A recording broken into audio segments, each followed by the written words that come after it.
Então, bom dia a todos. Hoje daremos início à defesa de TCC 2 do aluno Lucas Gomes Silva. Gostaria de agradecer a presença dos membros da banca, professor Fabrício, professora Cláudia, e também a plateia que está presente aqui na defesa. E, claro, o Lucas, que fez o trabalho. Lucas, nesse momento você tem 20 minutos para fazer a apresentação do seu trabalho, depois a gente abre um espaço para a arguição com os membros da banca. Então, eu vou passar a palavra para você, 20 minutos no trabalho. Beleza. Bom dia a todos. Gostaria primeiramente de estar agradecendo a professora Cláudia e o professor Fabrício novamente terem aceitado estarem participando desta banca. Agora, iniciando a apresentação, esses são alguns tópicos que serão abordados durante essa apresentação. A iniciar pela contextualização, que diz que tem crescido a quantidade de sistemas computacionais que têm sido aplicados em aplicações críticas, e devido a essa aplicação, é extremamente necessário que esses sistemas aconteçam de forma correta, e assim, tendo que ser verificado se esses sistemas estão funcionando corretamente. Mas, dependendo do tamanho desses sistemas computacionais, é complexo realizar essa verificação, assim sendo necessário uma verificação automática. Existem ferramentas que realizam essa verificação automática e essas ferramentas retornam fórmulas lógicas. Essas fórmulas lógicas, ou também proposições, podem ser definidas como um fato e podem ser representadas como uma sentença declarativa ou parte de uma sentença. Em sua composição, possui-se variáveis ou proposições básicas em que podemos estar definindo valores de verdade a ela, que podem ser verdadeiro ou falso. É possível também estar criando fórmulas lógicas complexas, em que é utilizado operadores lógicos e outras variáveis para realizar a criação dessa fórmula. E aqui são listados alguns operadores lógicos que podem ser utilizados. O operador de conjunção, operador E, o de disjunção, também chamado de operador OU, o operador de negação, o de implicação e o de equivalência.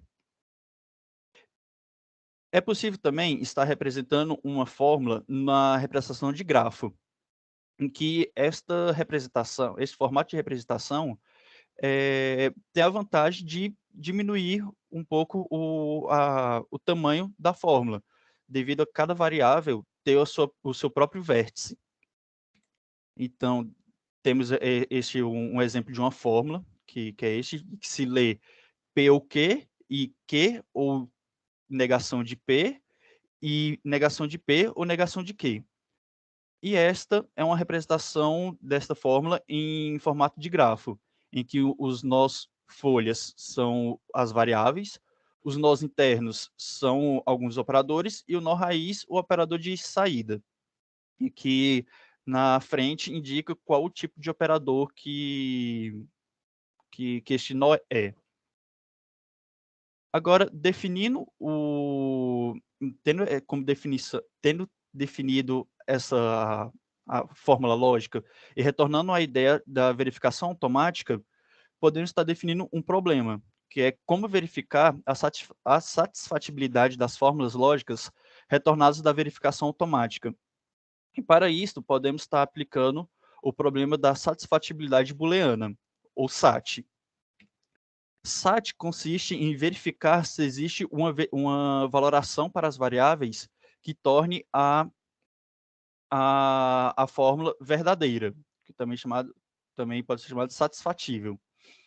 Assim, dada esta fórmula que está apresentando aqui, e essa valoração parcial para P e Q, e realizando também a substituição das variáveis por seus respectivos valores de verdade, temos esta representação, em que, realizando as operações lógicas, seguimos para esta representação, e ao final temos como saída o valor de verdade verdadeiro, que indica que esta fórmula é satisfatível.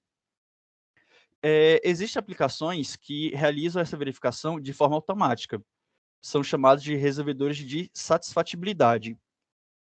Esses resolvedores precisam que essas fórmulas estejam em um formato que o resolvedor compreenda.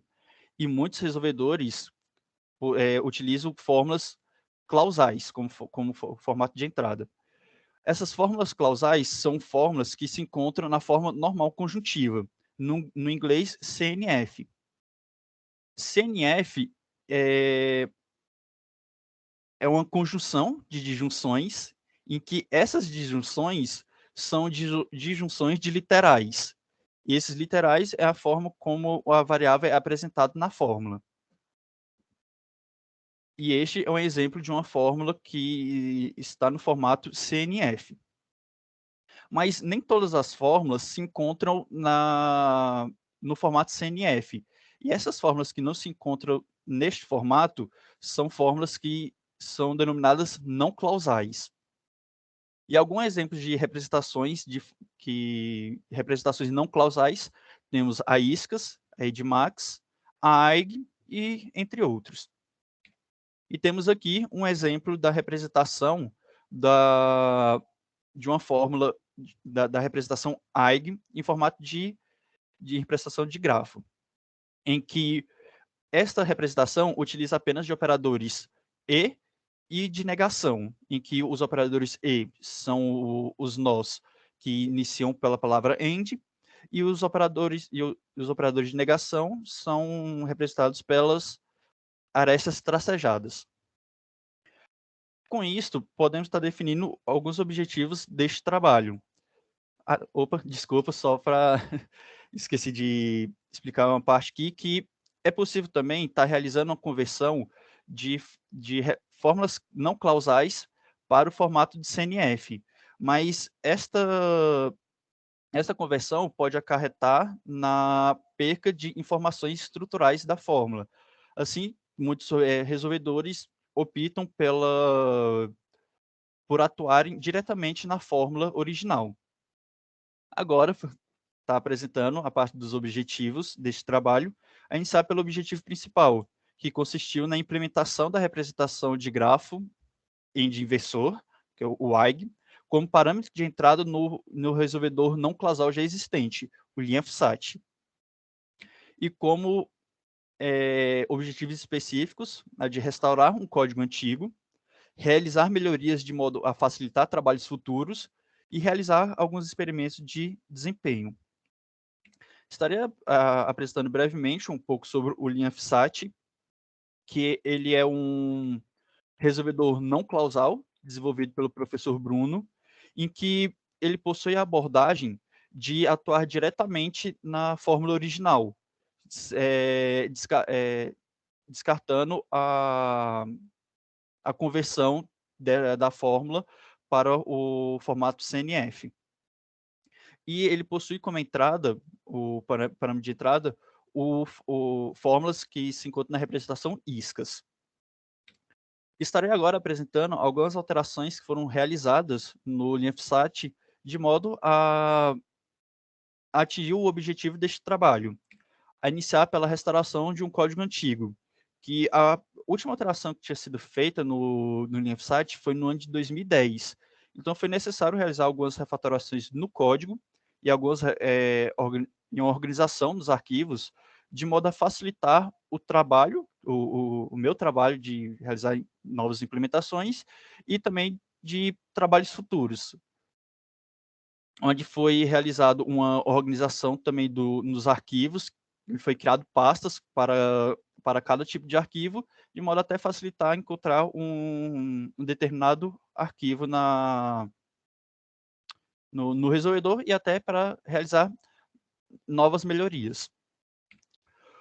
O LINFSAT, ele possui um conversor que realiza a conversão da representação de entrada para a estrutura de grafo presente no resolvedor e com o objetivo de facilitar a adição de novos conversores, também de novas representações de entrada, foi implementado um empacotador, em que este empacotador possui toda a lógica para chamar o conversor correto para cada tipo de arquivo.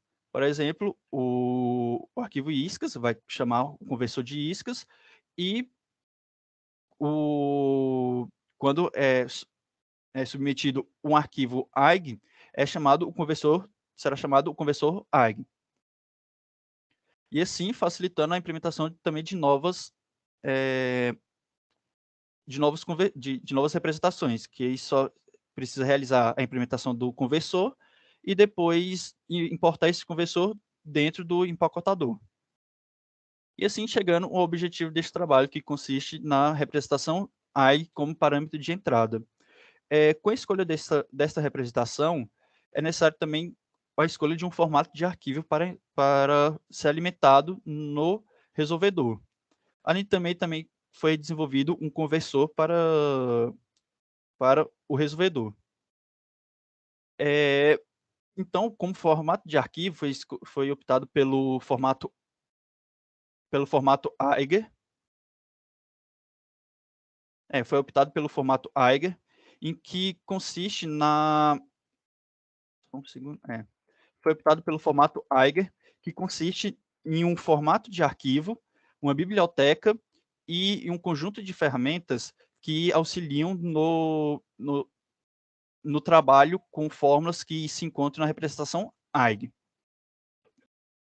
Foram desenvolvidas também algumas ferramentas auxiliares que nos auxiliou a fazer uma breve comparação entre os conversores, em que também nos ajudou a ter uma quantidade maior de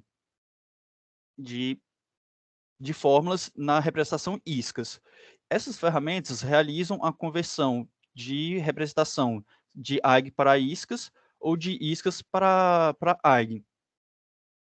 Foi desenvolvido também uma funcionalidade de propagação, em que essa funcionalidade exporta um grafo de propagação que é realizado de uma propagação pela fórmula devido à valoração de uma variável.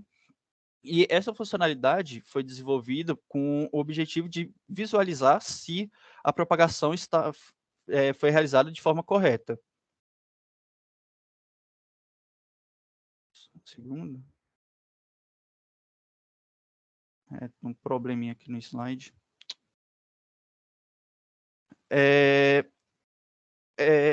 Com esta funcionalidade, foi possível também estar encontrando um erro na fórmula, na técnica de retrocesso, em que essa técnica de retrocesso, ao retornar para a primeira decisão, para a primeira valoração, ela não testava o valor de verdade restante. Por exemplo, em uma fórmula em que inicia valorando uma variável A com valor de verdade verdadeiro e realizando todo o processo das demais valorações para as outras variáveis, e tendo algum conflito e retornando realizando o processo de retrocesso e retornando à primeira valoração, não é testado o valor de verdade restante, que no caso seria falso, assim encerrando o resolvedor precocemente. Apareceu aqui.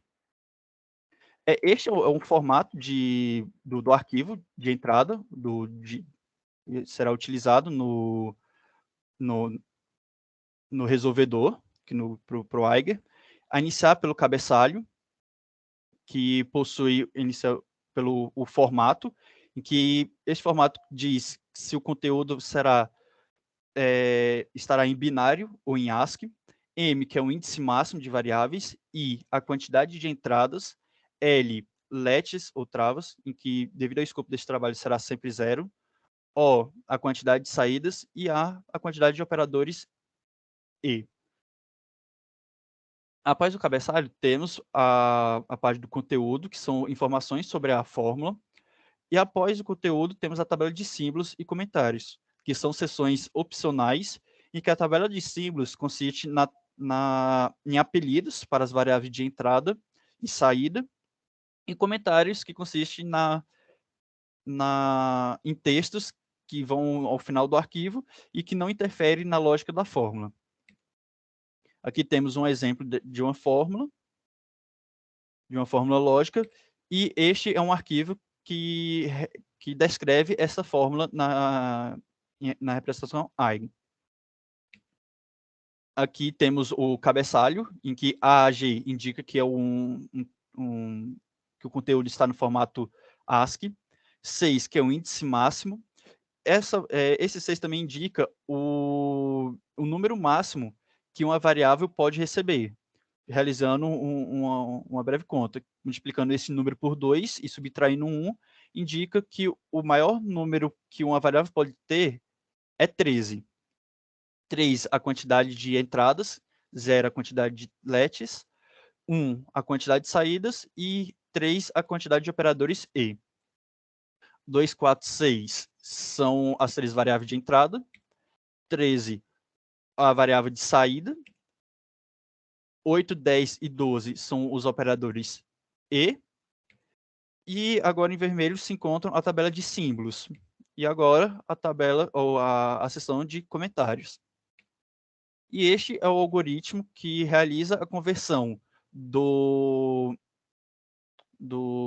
da representação Eigen para a estrutura de grafo do LinFSAT. E agora, seguindo para a funcionalidade de propagação, está explicando como que ela funciona. Então, dada esta fórmula, e iniciando pela valoração da variável A, temos esta propagação na fórmula, em que o verde indica que o nó possui a valoração de verdade verdadeiro e vermelho indica falso.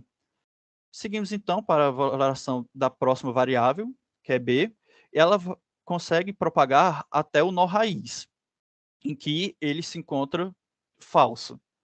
É realizada então a troca desta valoração para falso e realizado um novo processo de propagação.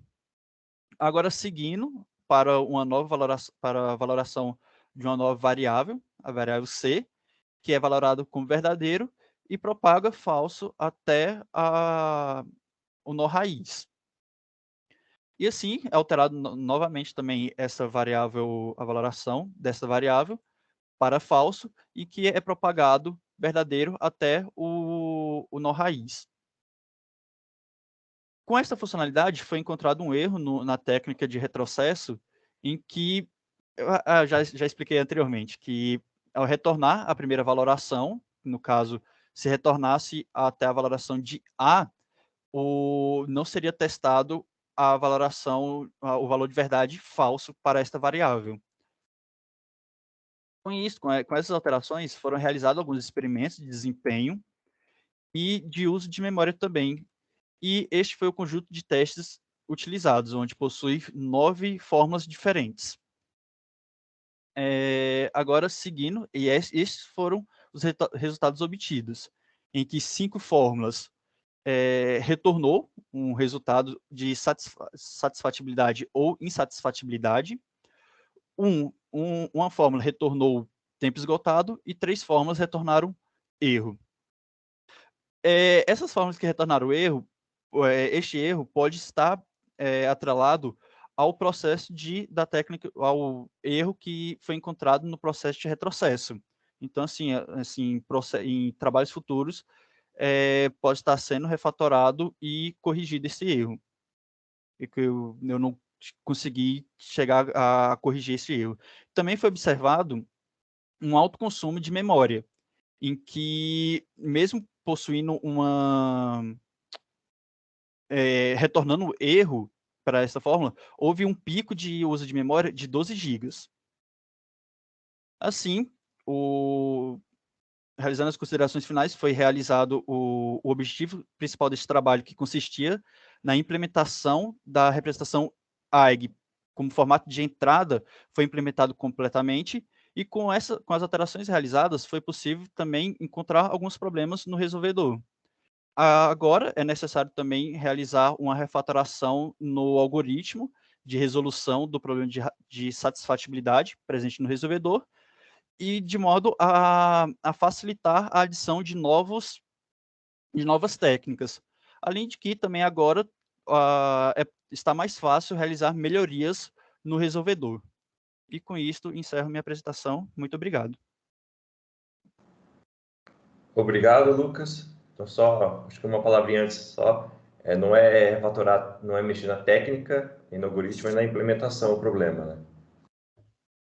Como? O problema está na implementação, Tá, não na sim. técnica. Porque eu fui observando o tempo, eu fico um pouco nervoso e Imaginei. acabei correndo.